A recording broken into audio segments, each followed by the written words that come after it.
At 3:17 a.m., a bus that isn't on the schedule arrives outside my house.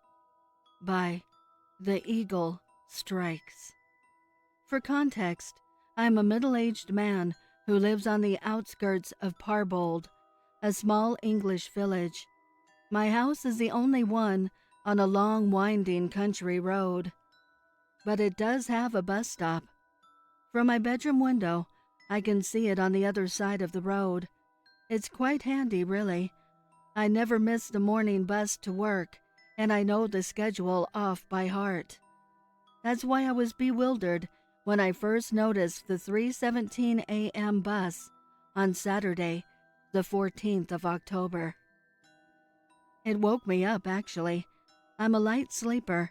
I sat upright in my bed, twisted my body around, propped myself up on my knees, and gingerly inched the curtains open. The old lamppost on my road illuminated an ominous, fully gray, non-branded, single-decker bus. There was no interior lighting. I couldn't see a driver or any passengers. Now, this was obviously bizarre. Buses don't show up at that time in the morning, not in this country. Not in any town or city I know, anyway. Still, I assumed, as any person would, that times were changing. It seemed like a good idea. A bus for those who've missed the last train home after a night out, perhaps? That still didn't entirely make sense, because very few people use my bus stop. It's a 10-minute walk from here to anywhere. I checked the schedule. Nothing. There was a bus at 11:07 p.m. on Friday evening, and there shouldn't have been another until 6:05 a.m. on Saturday morning. I watched the vehicle pull away and considered perhaps that it wasn't a public bus. Maybe it was a hired coach. That seemed like a reasonable explanation. I put it out of my mind and went back to sleep. However, it returned the next morning, and it continued to do so for weeks. Again, I checked the schedule. Still no mention of a 3:17 a.m. bus. I called the council, and they assured me that it wasn't a public bus. They said that I could contact the local authorities to report any suspicious activity, so I rang the police. They didn't care. They passed me over to some civil department with a forgettable name, and that department passed me over to another department. Nobody was concerned. It became clear that each person I contacted just wanted me to tire of the whole thing and stop bothering them. I gave up on seeking help, but I didn't give up on my quest for an answer. I started making notes. The bus always arrived at exactly 3:17 a.m. It would linger for approximately 30 seconds. Nobody ever boarded or departed the vehicle. I took a picture of it and posted it on various forums. Nobody could identify the origin of the faceless gray bus, but one comment did stand out. I remember a user telling me that I should sell my house and move. They said that the bus was there for me. Most importantly, they said that I shouldn't, under any circumstances, board it. That seemed like a rather obvious piece of advice. I wasn't planning on boarding a sketchy, unlisted bus in the pitch-black hours of the morning. But everything changed on November 20th. The bus arrived on time, 3:17 a.m. I knelt on my bed and peeked at it through the curtains as it rounded the corner. Something was different. I couldn't quite put my finger on it. Once the vehicle had rolled to a complete stop, I heard it. Somebody on the bus was screaming. I froze. I didn't know what to do. Silence followed, but I knew I hadn't imagined it. I knew I'd heard that scream. I watched the bus and waited. 30 seconds passed. A lot of time passed. When I finally peeled my eyes from the road to check my phone, it was 3:29 a.m. The bus hadn't moved. The world outside was still eerily quiet. I reattached myself to reality and started dialing 999. The call kept failing, and then I saw that I had no signal. None. I usually had signal at the house. I was freaking out, so I got up to turn on my bedroom light. Nothing. I flicked the light switch back and forth. No power. The story was the same throughout the house. I was about to head to the fuse box, but I looked out of my living room window to see a blackened world. The lamppost was dead. It had to be a power cut. That was when I finally understood, for the first time in my 10 years of solitary living, that I was truly isolated. I had no neighbors, no friends, no family. I was all alone. The gravity of the situation dawned on me. I would have to leave the house. My self-preservation instinct was to stay indoors, but I couldn't ignore the disembodied scream that had echoed through the night. I knew it had come from that bus. I knew I couldn't live with myself if I were to dismiss it. Armed with a winter coat and a wind-up torch, I bravely ventured into the night, locking my door behind me. I tentatively strolled down my front path, stopped at the gate to cast the torchlight onto the other side of the road. It revealed the gray, stationary, seemingly abandoned bus. There was no signs of life. Everything was so quiet. I swore to myself that I could hear my heartbeat in my eardrums.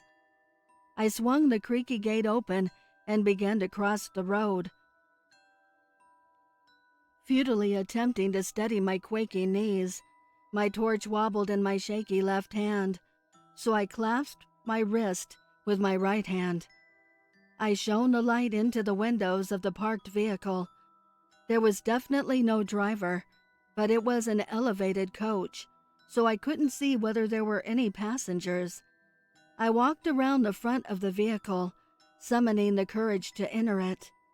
When I reached the other side of the bus, I stood still. I tried to control my breathing. I eyed the doors for what seemed like an eternity, and then I felt my entire body clench. The doors opened. My torchlight still wasn't revealing a driver. I couldn't see or hear anyone. I thought, for a brief moment, of that internet stranger who told me not to board the bus, but I couldn't get the scream out of my head. My gut told me that somebody was in danger. I stepped onto the bus and started to climb the stairs. The doors closed. I held the torch before me as if it were a weapon, and I gradually climbed the next set of stairs to the elevated passenger platform. I spent several seconds on each step, savoring what I felt could be my final moments on Earth. Then, illuminating the passenger area before me, I half expected to see nothing. No, there was somebody on the bus. The young girl was sitting in the middle seat of the back row. Her head was in her palms. She was crying. I couldn't see her face. "Are you okay?" I asked, timidly. No answer, so I started to walk forwards. I didn't know whether there was anyone else on board, but I couldn't leave her. Once I was standing only a few yards in front of her, I knelt down in the aisle. "Are you okay?" I asked a second time. The girl's crying abruptly ceased, but she didn't lift her head from her hands. "You shouldn't have boarded the bus," she replied. My torch died. I furiously wound the lever at the side, but it didn't spring back to life. The girl and I had been plunged into darkness. Then I heard the bus doors open. I slowly turned my head to face the front of the bus. I could hear the sound of low, guttural breathing. It was followed by clunking footsteps. Dim moonlight shone through the front window, but it was sufficient to display a hulking figure at the other end of the aisle. A black specter with gangly limbs was moving towards us. He was hunched forwards, and his elongated arms dragging along the tops of the seats.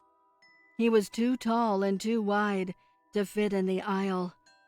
I turned to face the girl. She had lifted her head from her hands. I could barely see her. I could barely hear her. "This is the last stop," she whispered. "I was really hoping you wouldn't board. I wanted more time." Before I could even comprehend what was happening, I felt an icy limb coil itself around my ankle. It yanked, and I fell. My nose connected with the floor of the aisle, and I heard something crack. I thought that was it. I thought that was the end, but I looked up to see the demonic creature coil its other limb around the girl's neck. It hoisted her from the seat. She screamed as she was lifted towards the indistinguishable figure in the aisle. I couldn't really see what happened in the darkness, but I'll never forget the sound her body made when it was consumed by the black entity. It sounded like leaves crunching beneath walking boots. I had almost entirely lost my sense of reality at this point, but some vestige of survival instinct persisted in my fractured mind. I twisted onto my back and looked down at my ankle. I couldn't really see what I was doing in the dark. I just knew I had to act. So, with my free foot, I stamped on the creature's limb. I stamped as hard as humanly possible. The demon, which had been devouring the poor girl, unleashed an inhuman wail. It pierced my eardrums and shattered every window on the bus. The limb retracted from my ankle and returned to the shadowy being. I seized my opportunity.